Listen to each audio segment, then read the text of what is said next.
Assalamualaikum warahmatullahi wabarakatuh.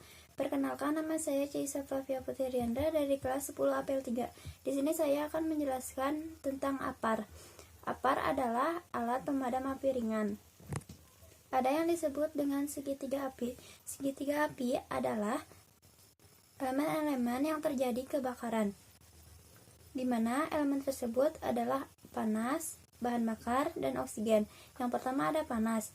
Sumber panas diperlukan untuk mencapai suhu penyalaan sehingga dapat terjadi kebakaran. Sumber panas antara lain panas matahari, permukaan yang panas, nyala terbuka, gesekan energi listrik, dan percikan api. Yang kedua ada bahan bakar. Bahan bakar adalah sumber benda yang dapat mendukung terjadinya pembakaran. Ada 3 wujud bahan bakar. Yang pertama ada padat, cair, dan gas. Yang pertama ada benda padat. Benda padat, bahan bakar padat yang terbakar akan meninggalkan sisa atau arang setelah selesai terbakar. Contohnya kayu, batu bara, plastik, gula, lemak, kulit, dan lain-lain. Yang kedua ada benda cair.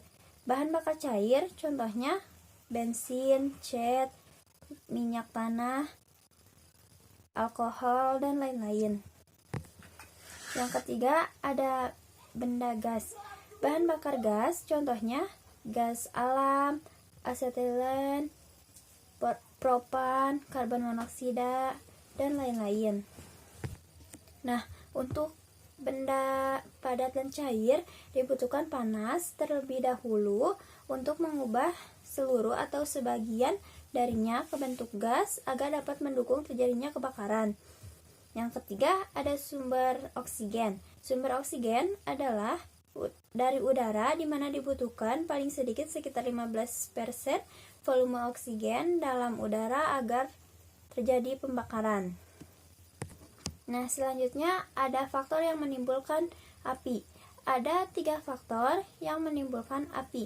Yang pertama ada terdapat oksigen atau O2 yang memiliki kandungan cukup untuk terjadinya suatu reaksi api. Semakin besar kandungan oksigen dalam udara, maka api akan semakin membesar. Yang kedua ada suhu yang tinggi di lokasi yang disebabkan oleh sumber panas seperti sinar matahari, korsleting listrik, reaksi kimia, dan lain-lain.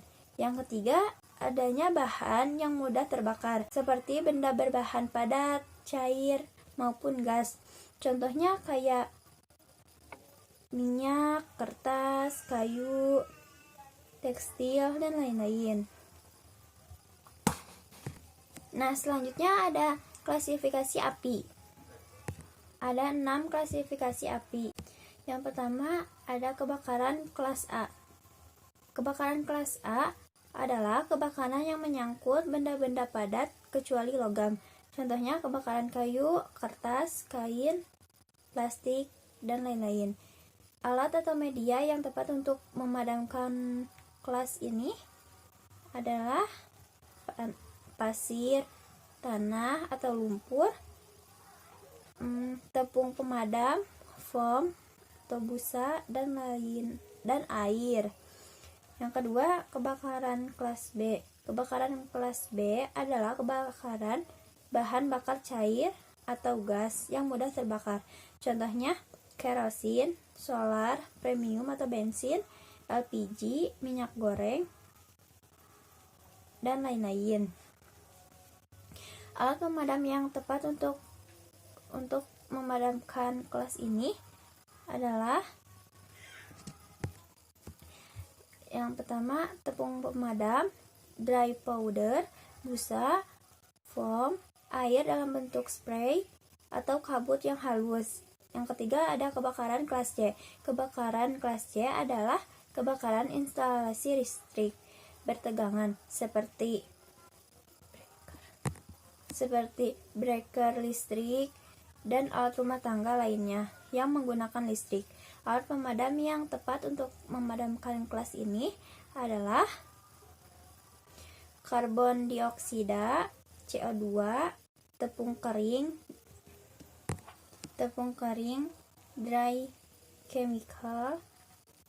Dalam pemadam ini dilarang menggunakan air karena berhubungan dengan listrik. Yang keempat ada kebakaran kelas D. Kebakaran kelas D adalah kebakaran pada benda-benda logam padat seperti magnesium, aluminium, natrium, kalium, dan lain-lain. Alat pemadam yang dipergunakan adalah pasir halus dan kering, dry powder khusus. Yang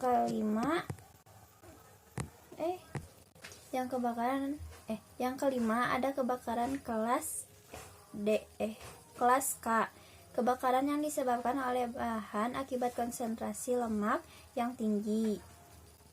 Kebakaran jenis ini banyak terjadi di dapur. Api yang timbul di dapur dapat dikategorikan pada api B. Yang terakhir keenam, kebakaran kelas E. Kebakaran kelas E adalah kebakaran yang disebabkan oleh adanya hubungan arus pendek pada peralatan elektronik. Alat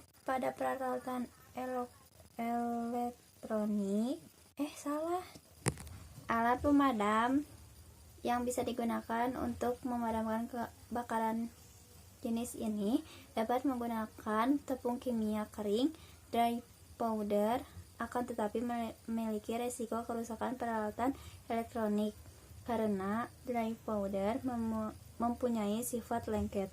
Lebih cocok menggunakan pemadam api berbahan clean agent. Yang terakhir ada jenis apar yang digunakan. Ada 4 jenis apar yang digunakan. Yang pertama, alat pemadam api apar serbuk kimia atau dry chemical. Yang kedua, ada alat pemadam api apar busa atau foam. Yang ketiga, alat pemadam api apar air. Yang keempat, ada alat pemadam api atau apar karbon dioksida atau karbon dioksida. Sekian dari saya. Wassalamualaikum warahmatullahi wabarakatuh.